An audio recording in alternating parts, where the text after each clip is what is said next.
Hello दोस्तों, तो आपका स्वागत करती हूँ आज के अपने यूट्यूब चैनल में। तो कल मैं इस जल प्रलय में 7 पेज नंबर तक बता दी थी। आज मैं 8 पेज नंबर स्टार्ट करने वाली हूँ।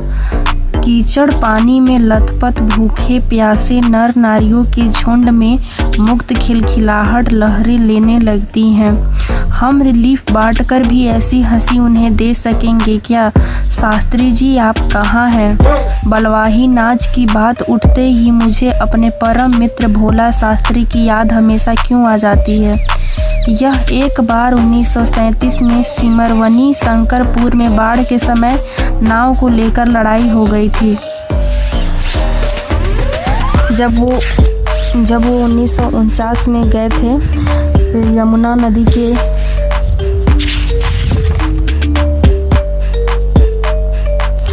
नदी के किनारे, तो वहाँ पे जो लोक नृत्य हो रहा था, वहाँ पे जो नर नारी लोग थे वो बहुत ही खुश थे। भूखे प्यासे नर नारी के झुंड में मुक्त खिलखिलाहट लहरें लेने लगे थे। हम रिलीफ बांट कर भी ऐसी हंसी उन्हें नहीं दे सकेंगे क्या? शास्त्री जी आप कहाँ हैं? बलवाही नाच की बात उठते ही मुझे अपना परम मित्र भोला शास्त्री का याद हमेशा क्यों आ जाता है। वो बलवाही नाच जो वहाँ पे हो रहा था उसका नाम सुनकर उनको अपने दोस्त मित्र भोला शास्त्री की याद हमेशा आ जाती है। यह एक बार 1937 में सिमरवनी शंकरपुर में बाढ़ के समय नाव को लेकर लड़ाई हो गई थी। मैं उस समय बालचर बॉय स्काउट था। गांव के लोग नाव के अभाव में केले के पौधे का भेला बनाकर किसी तरह काम चला रहे थे, और वहीं जमींदार के लड़के नाव पर हारमोनियम तबला के साथ झिंझिर जल विहार करने निकले थे। बलवाही नाच के बाद वो सिमरवनी शंकरपुर में बाढ़ आया था। उस समय नाव को लेकर लड़ाई हो गई थी। उस समय वो बालचर छोटे थे और बॉय स्काउट थे। बालचर के बॉय स्काउट थे। वो नाव चलाने में भी कार्य करते थे। स्काउट थे, बॉय स्काउट चलाते थे। गांव के लोग नाव के अभाव में केले के पौधे का भेला बनाकर किसी तरह काम चला रहे थे। वहाँ पे नाव नहीं होने के कारण, नाव के अभाव के कारण केला का जो पौधा होता है उसका भेला बनाकर किसी तरह काम चला रहे थे। वहीं जमींदार के लड़के नाव पर हारमोनियम तबला के साथ झिंझिर जल विहार करने निकले थे। वहीं दूसरा और जहाँ कुछ लोग केले के पौधे को भेल बनाकर काम चला रहे थे, वहीं जमींदार का जो लड़का था वो हारमोनियम तबला के साथ झिंझिर जल विहार करने निकला था। गांव के नौजवानों ने मिलकर उनकी नाव छीन ली थी। मारपीट हुई थी। और 1967 में जब पुनपुन का पानी राजेंद्र नगर में घुस आया था, एक नाव पर कुछ सजे धजे युवक और युवतियों की टोली किसी फिल्म में देखे हुए कश्मीर का आनंद घर बैठे लेने के लिए निकली थी। और 1967 का बात है जब पुनपुन का पानी राजेंद्र नगर में घुस आया था। उस समय नाव पर कुछ सजे धजे युवक और युवतियों की टोली किसी फिल्म में देखे हुए कश्मीर का आनंद घर बैठे ही ले रहे थे। नाव पर स्टोव जल रहा था, केतली चढ़ी हुई थी, बिस्कुट के डिब्बे खुले हुए थे। एक लड़की प्याली में चम्मच डालकर एक अनोखी अदा से नेस्कैफे के पाउडर को मथ रही थी, एस्प्रेसो बना रही थी शायद। एक बार की बात है जब नाव पर स्टोव जल रहा था, केतली चढ़ा हुआ था, केतली चाय गर्म करने के लिए चढ़ा हुआ था, बिस्कुट के डिब्बे खुले हुए थे। एक लड़की प्याली में चम्मच डालकर एक अनोखी अदा नेस्कैफे कॉफ़ी होता है, कॉफ़ी बना रही थी। नेस्कैफे के पाउडर को मथ रही थी। एस्प्रेसो आता है जिससे कॉफ़ी को मथा जाता है, एस्प्रेसो से मथ रही थी। शायद दूसरी लड़की बहुत मनोयोग से कोई सचित्र और रंगीन पत्रिका पढ़ रही थी। जो दूसरी लड़की थी मनोयोग से कोई सचित्र और रंगीन पत्रिका पढ़ रही थी। एक युवक दोनों पाँवों को फैलाकर बांस की लग्गी से नाव खे रहा था। एक युवक था जो नाव को चला रहा था। दूसरा युवक पत्रिका पढ़ने वाली लड़की के सामने अपने घुटने पर कोहनी टेक कर कोई मनमोहक डायलॉग बोल रहा था। पूरे वॉल्यूम बजते हुए ट्रांजिस्टर पर गाना आ रहा था। हवा में उड़ता जाए मेरा लाल दुपट्टा मलमल का, हो जी, हमारे ब्लॉक के पास गोलंबर में नाव पहुंची थी कि अचानक चारों ओर ब्लॉक की छतों पर खड़े लड़कों ने एक ही साथ किलकारियां, सीटियों, फब्तियों की वर्षा कर दी और इस गोलंबर में किसी भी आवाज़ की प्रतिध्वनि मंडरा कर गूंजती है। एक बार की बात है जब एक और युवक जो था बांस से लग्गी चला रहा था, दूसरा युवक वहीं पे जो लड़की पत्रिका पढ़ रही थी उसको कुछ डायलॉग सुना रहा था। तेज वॉल्यूम में ट्रांजिस्टर पर गाना आ रहा था, हवा में उड़ता जाए मेरा लाल दुपट्टा मलमल का हो जी। और हमारा ब्लॉक जो था गोलंबर में नाव पहुंची थी। अचानक चारों ब्लॉक की छतों पर खड़े लड़कों ने एक ही साथ किलकारियां और सीटी फब्तियां की वर्षा कर दी और इस गोलंबर की किसी भी आवाज़ की प्रतिध्वनि मंडरा कर गूंजती है। सो सब मिलाकर स्वयं ही जो ध्वनि संयोजन हुआ उसे बड़े से बड़े गुणी संगीत निर्देशक बहुत कोशिश के बावजूद नहीं कर पाते। सब मिलकर स्वयं ही जो ध्वनि संयोजन हुआ उसे बड़े से बड़े गुणी संगीत निर्देशक बहुत कोशिश के बावजूद नहीं कर पाते। वहाँ जो ध्वनि उत्पन्न हुआ था वो बड़े से बड़े जो गुणी संगीत निर्देशक होते हैं वो भी इतने अच्छा गाना नहीं गा पाते। उन फूहड़ युवकों की सारी एक्सबिजनिज्म, इसका अर्थ होता है प्रदर्शनवाद, तुरंत छूमंतर हो गई और युवतियों के रंग लाल, ओठ और गाल काले पड़ गए। तनाव पर अकेला ट्रांजिस्टर था जो पूरे दम के साथ मुखर था। नैया तेतोरी मंझधार होशियार होशियार, काहो राम सिंगार, पनिया आ रहलो है ऊहू ना आ रहलो है। एक्निज्म यानी प्रदर्शनवाद जो तुरंत छूमंतर हो गया और युवतियों के रंग जो लाल होंठ थे वो काले में बदल गए थे। नाव पर अकेला ट्रांजिस्टर था जो पूरे दम के साथ मुखर तक था। कुछ देर के बाद ये सब जो हो रहा था वो बंद हो गया, ज़्यादा दूर जाते जाते तक। तो ट्रांजिस्टर अकेले गा रहा था, नैया तोरी मझधार होशियार होशियार, काहो राम सिंगार, पनिया आ रहलो है ऊहू ना आ रहलो हो।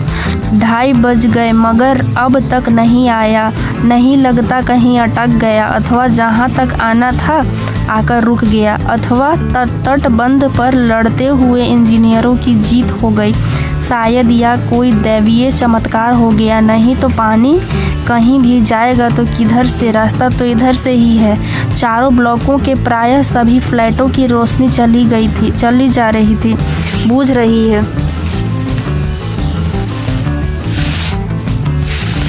कुत्ते रह कर सामूहिक रुदन करते हैं और उन्हें राम सिंगार की मंडली डांट कर चुप करा देती है। चौप 2:30 बज गए थे मगर पानी अब तक कहीं नहीं आया, कहीं अटक गया, अथवा जहाँ तक आना था वहीं आकर रुक गया, अथवा तटबंध पर लड़ते हुए इंजीनियरों की जीत हो गई। ये जो जितने भी लोग थे यही सोच रहे थे कि पानी कहाँ रह गया, 2:30 बज गया, अभी तक पानी नहीं आया या तो आके कहीं अटक गया। तटबंध पर लड़ते लड़ते इंजीनियरों की जीत हो गई, शायद या तो कोई दैवीय चमत्कार हो गया, नहीं तो अभी तक पानी कहाँ रह जाता, रास्ता तो इधर से ही है। चारों ब्लॉकों के प्रायः सभी फ्लैटों को रोशनी जल रही है, बुझ रही है, सभी जगे हुए हैं और कुत्ते रह कर सामूहिक रुदन कर रहे थे। उन्हें राम सिंगार की मंडली डांट कर चुप करा देती है। चौप मुझे अचानक अपने उन मित्रों और स्वजनों की याद आई जो कल से ही Pataliputra colony Shri Krishnapuri boring road के अथाह जल में घिरे हैं।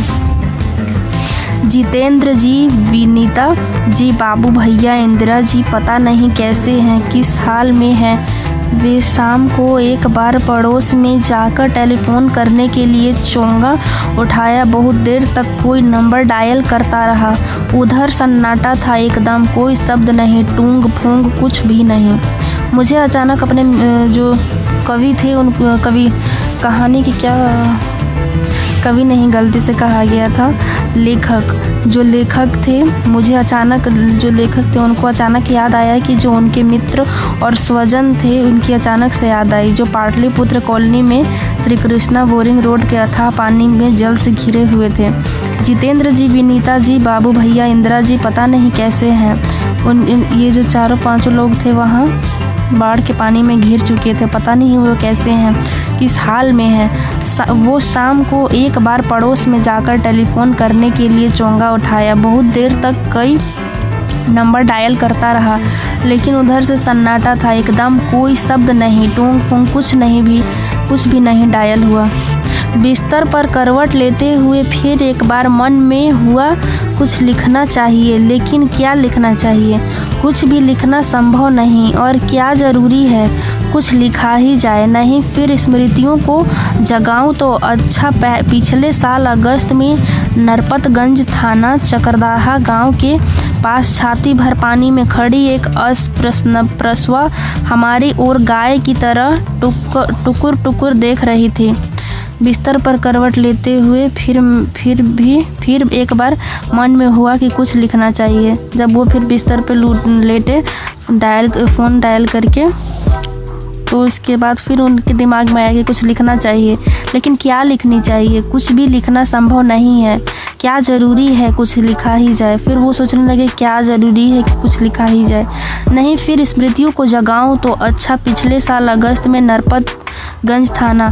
फिर उन्होंने स्मृतियों को जगाना शुरू किया। जो उनकी पिछले स्मृतियां थी वो सब कुछ याद कर रहे थे। जगाऊं तो अच्छा। पिछले साल अगस्त में नरपतगंज थाना चकरदाहा गांव के पास छाती भर पानी में खड़ी एक आस प्रश्नवा, जिससे आजकल में ही बच्चा होने वाला हो, उसे आस प्रश्नवा बोलते हैं, हमारी ओर गाय की तरह टुकुर टुकुर देख रही थी। हमारी ओर गाय की तरह टुकुर टुकुर देख रही थी। नहीं, अब भूली बिसरी याद नहीं, बेहतर है आंखें मूंद कर सफ़ेद भेड़ों के झुंड देखने की चेष्टा करूं।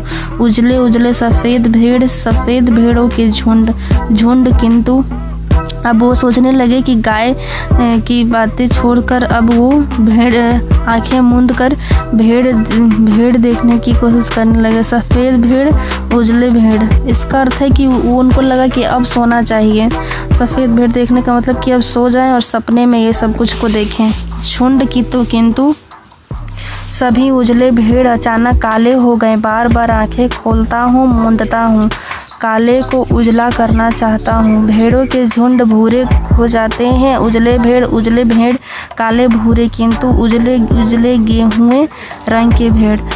उन्हें अब नींद आ रही थी। वो सोचे कि अब कैसे भी करके नींद सो जाया जाए, इसलिए उन्होंने बोला सभी उजले भेड़ अचानक काले हो गए, यानी उनका अचानक आंख लग गया। वो सो गए। आंख बार बार खोलते, मूंदते, काले को उजाला करना चाहते। भेड़ों के झुंडों भरे होते। उजले भेड़ काले भूरे, किंतु उजले गेहुए रंग के भेड़, यानी बार बार उन्हें आँख खुल जाती थी। तो आज के लिए दोस्तों इतना ही। अब बाकी का जो बचा हुआ है वो कल बताऊंगी, और इसका मैं क्वेश्चन आंसर भी लेकर आऊँगी आप लोगों के लिए। ये हमारा जो कहानी है कृतिका बुक का है। कृतिका भाग 1 का, कृतिका बुक 1 का इस जल प्रलय में है। तो इस बार हम लोगों को 3 चैप्टर पढ़ना है। जैसे इस जल प्रलय में, मेरे संग की औरतें, रीढ़ की हड्डी, 5 चैप्टर है कृतिका का, जिसमें से कि 3 चैप्टर ही एग्ज़ाम में आने वाला है CBSE बोर्ड में। तो आप लोग जितने भी बच्चे हैं CBSE बोर्ड के, वो 3 ही चैप्टर से तैयारी करें। यही 3 चैप्टर आपके लिए इम्पोर्टेंट है। ठीक है दोस्तों, आज के लिए धन्यवाद। आप लोग ज़्यादा से ज़्यादा मेरा सपोर्ट करें और मुझे लाइक करें, सब्सक्राइब करें। आप लोगों की लाइक और सब्सक्राइब से ही मैं ज़्यादा से ज़्यादा वीडियो ला सकूँगी। तो आप लोग देख रहे हैं, व्यू आ रहा है, लेकिन सब्सक्राइब कोई भी नहीं कर रहा है। तो आप लोग सब्सक्राइब करें, ज़्यादा से ज़्यादा सब्सक्राइब करें दोस्तों। ठीक है दोस्तों, आज के लिए धन्यवाद।